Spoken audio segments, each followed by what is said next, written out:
For 7 years, Al-Shabab controlled Marka, the third largest port city in Somalia.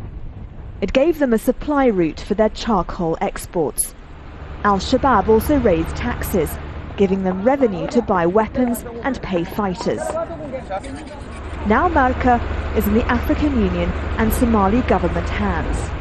Al-Shabaab's last stronghold, Kismayo, could be next. One expert says this will force the group to change tactics. If experience, is anything to go by, especially in Afghanistan and elsewhere, these will be groups who will be much more hardline and much more, jihadi-oriented than what we have now. So in many ways, defeat of Al-Shabaab is simply going to catalyze the problem of, radicalization and create a much more deadlier problem. But Al-Shabaab isn't the only threat to Somalia's security. One of the first tasks of a new Somali president will be to deal with the rising power of the militia groups. Ambitious and dangerous, each one wants to control its own territory. The African Union admits maintaining security is a challenge. There were no structures for the last 21 years.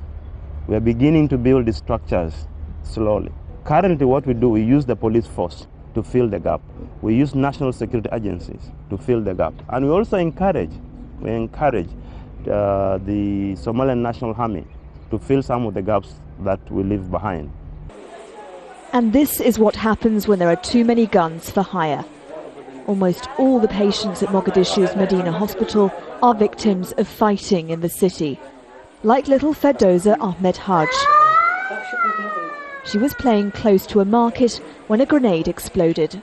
This happened to us and I just don't know who to blame. My sister is innocent. I believe all our difficulties will end inshallah and we will have stability. A year ago, the African Union controlled just half of Mogadishu. Now its forces, backed by Somali soldiers, are making progress all over the country.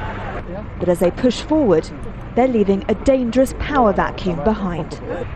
Nazanine Moshiri, Al Jazeera, Mogadishu.